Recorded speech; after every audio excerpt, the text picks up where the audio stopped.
Parece que toda semana a gente recebe a notícia que uma gigante do varejo brasileiro está em crise ou perto de quebrar. Só que isso não acontece com a Havan. Pelo contrário, a empresa sempre aparece crescendo e conseguindo lucrar, haja crise ou não. A pergunta que fica é, como ela consegue isso? E por que essa empresa não segue os passos das demais, como a Magazine Luiza, por exemplo? Comprar uma televisão, móveis, eletrodomésticos e até mesmo roupas e alimentos em redes varejistas é um hábito do brasileiro. Os locais com os menores preços e as mais variadas formas de pagamento, seja à vista ou a prazo, são os prediletos da nossa população. Não é à toa que grandes marcas tenham surgido ao longo das décadas nesse setor. Casas Bahia, Lojas Americanas, Magazine Luiza, Grupo Pão de Açúcar, Carrefour, Ricardo Eletro e vários outros. E se você reparou bem nesses nomes que acabei de citar, percebeu que existem aquelas empresas que faliram, outras que estão passando por crises e escândalos e algumas que estão indo muito bem, obrigado. No geral, os dias não estão sendo bons para o varejo brasileiro, seja para o pequeno, seja para o grande varejista. Mas não é o caso da Havan. A varejista de Luciano Hang é uma das poucas empresas brasileiras que está presente há décadas no mercado e que mesmo em meio às difíceis circunstâncias da nossa economia, mantém suas contas no azul.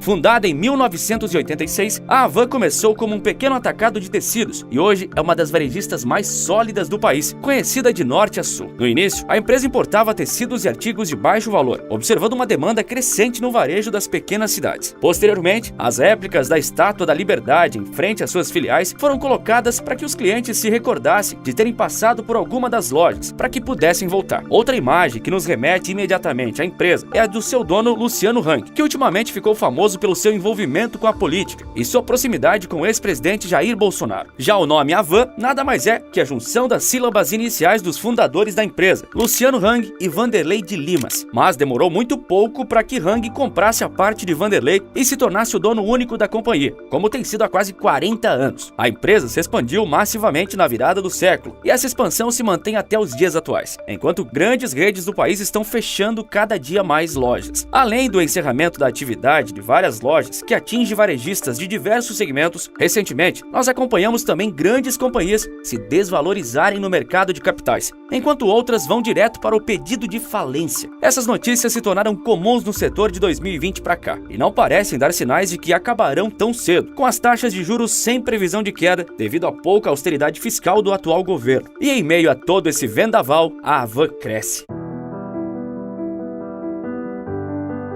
Em 2021, já em meio à crise global, a Havan registrou 1 bilhão e 300 milhões de lucro líquido, um montante assombroso, quanto a economia mundial estava apenas reabrindo após o isolamento social de 2020. Mais surpreendente ainda quando pensamos que a empresa não tem muita presença no e-commerce, e esse foi seu maior faturamento da companhia em toda a sua história. Naquele ano, as vendas totais geraram 13 bilhões de reais. Esse número representou um crescimento de 24% em relação a 2020. Os aumentos do faturamento e do lucro, que já haviam acontecido também em 2020, não foram as únicas métricas que sinalizavam a expansão da Havan. As lojas representam também outra parte importante da equação, ou melhor, as novas lojas. Em 2021, enquanto imperava o Fique em Casa, a varejista inaugurou 15 novas unidades, alcançando um total de 168. Com essas aberturas, a Havan chegou a 22 mil colaboradores diretos e outros 130 mil indiretos. Já em 2022, com meses de deflação e uma inflação anual de 5,79%, foram os juros altos que se mostraram uma grande pedra no sapato das varejistas. E novamente, a Havan obteve bons números. Ano passado, o grupo teve uma receita bruta de 14 bilhões e 300 milhões de reais. É verdade que dessa vez o lucro líquido diminuiu, saindo da casa do bilhão e indo para os 413 milhões de reais. Naquele ano, a Havan abriu apenas 6 novas lojas. Um outro indicativo de que as coisas iam bem, mas era bom ter cautela. Claro que houve uma desaceleração nos números da empresa, por mais positivos que eles fossem. Mas se olharmos para uma das suas concorrentes mais diretas, a empresa ia mesmo muito melhor na comparação. Essa concorrente é a Magazine Luiza, controlada por Luiza Trajano e presente há mais de meio século no mercado nacional. Os últimos anos foram uma montanha-russa para a Magalu, que já foi tida como a Amazon brasileira, quando cada uma de suas ações chegou a valer quase R$40 na Bolsa de Valores de São Paulo. Porém, atualmente as coisas não andam nada bem para ela. Se em 2021 a empresa de Luiza Trajano faturou 56 bilhões e lucrou 590 milhões de reais, mas em 2022 as notícias não foram assim tão boas. No primeiro trimestre do ano passado, ela teve um prejuízo líquido de 98 milhões de reais. E os números negativos continuaram ao longo de 2022. E a Magalu reportou um prejuízo de quase 36 milhões de reais no último trimestre. Recentemente, a empresa revelou seus números do início de 2023 e eles seguem na mesma tendência de queda, mostrando um prejuízo líquido de mais de 300 milhões de reais. A administração da companhia afirmou que esse desempenho ruim foi em virtude do aumento das suas despesas e da taxa de juros mais elevada, um motivo importante e que explica muita coisa, como você vai ver daqui a pouco. O último retrato da brusca queda da Magalu é o preço de suas ações, míseros R$3 nos dias de hoje.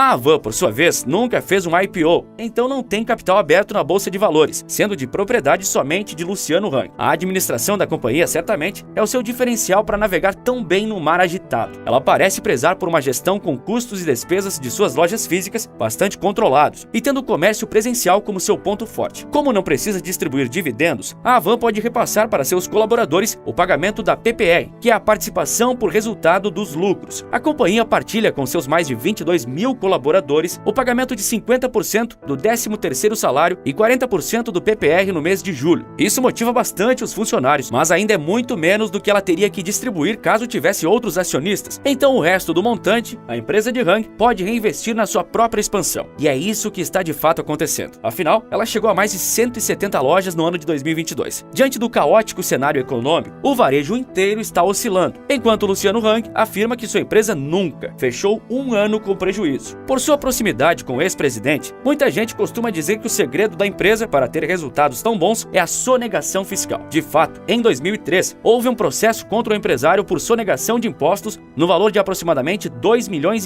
de reais. Só que hoje não há nada na Receita Federal contra o empresário ou sua varejista, até porque em casos de sonegação, os processos são extintos quando a dívida é quitada ou parcelada. Em março do ano passado, Luciano Hang venceu um processo por danos morais movido contra a presidente do PT e deputada federal Gleisi Hoffmann. A decisão determinou que Gleisi pagasse uma indenização de R$35 mil e excluísse uma publicação de suas redes sociais. A sentença do juiz referia-se a um vídeo, sobre o qual o advogado de Hang disse na época: a presidente do PT acusava Luciano de sonegação de impostos, mas não apresentou nenhuma prova, o que de fato não existe. Ela também fez colocações em tom de deboche, objetivando manchar a imagem pública do empresário. Além do pagamento da indenização, a sentença ainda determinou que a deputada arcasse com as custas processuais. Mas o modelo que poderia ser aproveitado por outros empresários do varejo não fosse essa cortina de fumaça colocada sobre o dono da empresa de Santa Catarina, é muito pouco falar. E repare só, a Havan está indo bem no mundo que mudou irreversivelmente nos últimos anos por conta da ascensão do comércio eletrônico, sendo que a sua participação no comércio online é irrisória, para dizer o mínimo. A título de comparação, em 2020, ano do boom digital, 80% das vendas da Magalu foram feitas virtualmente. Da Havan, essa métrica foi de ínfimos 0,5%. O que se pode aprender disso? E até que ponto não ter presença na internet é preocupante no mundo em franca digitalização?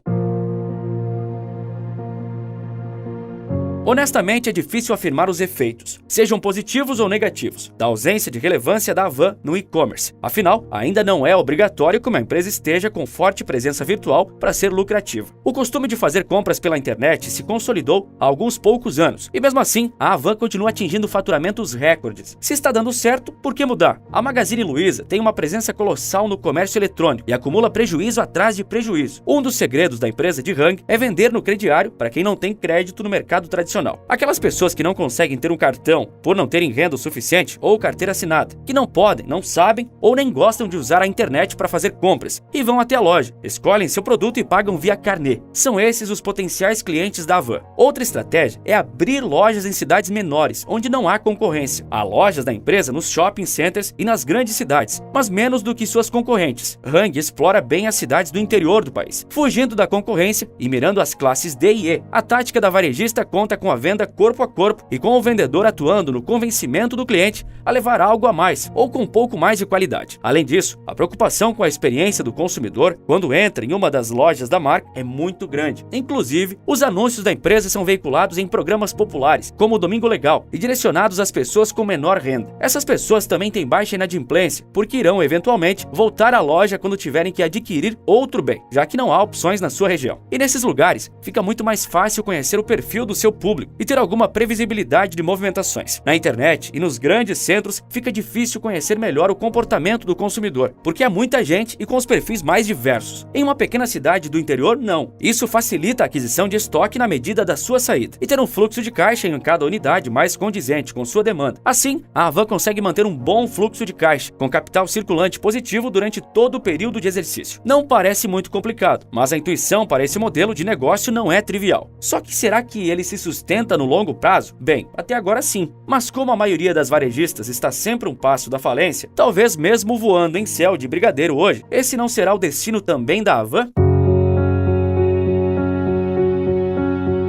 As companhias varejistas têm seu foco nas classes econômicas C, D e E, porque elas precisam comprar móveis, eletrodomésticos e eletroeletrônicos a prazo. E é através dos juros desse parcelamento, submetidos a taxas de juros altas, que sai grande parte do lucro do setor. Milhões de pessoas já fizeram compras usando o carnê, uma modalidade até mesmo estimulada pelas grandes redes. Só que essa é uma via de mão dupla. Uma taxa de juros alta, como acontece agora, é o pior cenário para quem compra no crédito, mas muito bom para quem vende. E muitas varejistas têm adquirido estoques dos fornecedores por meio de compras longamente financiadas. Então elas compram e vendem no crédito, é quase um jogo de soma zero. Os bancos e fornecedores no Brasil estão muito mais cautelosos desde o escândalo das lojas americanas, que deu um calote bilionário neles, e isso deixa mais caro a compra de estoque quando ele é financiado. Mas capaz de se bancar, a Havan está tendo um bom desempenho. Seria um sensacionalismo barato eu lhe dizer que a empresa irá falir, seja daqui a 1 ou 80 anos. A Havan está bem e tende a continuar assim. Isso só mostra que o Brasil é sim um país de oportunidades, por pior que esteja a situação. Eu comecei tudo isso com zero investimento e sem nenhuma habilidade inicial. Dá pra acreditar? Mas eu não tô aqui pra falar de mim. Se você quer saber mais, no primeiro link aqui embaixo eu te mostro como você pode fazer o mesmo, ou basta apontar a câmera do seu celular para esse QR Code aqui. Foi uma forma que encontrei de facilitar para quem me assiste pela televisão. O meu perfil da Rede Vizinha é @maestria-nos-negócios. Qualquer dúvida sobre todo o canal, sugestão, elogio, é só me mandar uma mensagem por lá. Eu respondo todo mundo por lá e gosto demais. E você, já parou para pensar, o que será do SBT sem o Silvio Santos? A emissora continuará existindo? É o que eu te conto no vídeo que aparece agora na sua tela. Basta clicar que eu te vejo do outro lado em alguns segundos. E por esse vídeo é isso. Um forte abraço e bons negócios!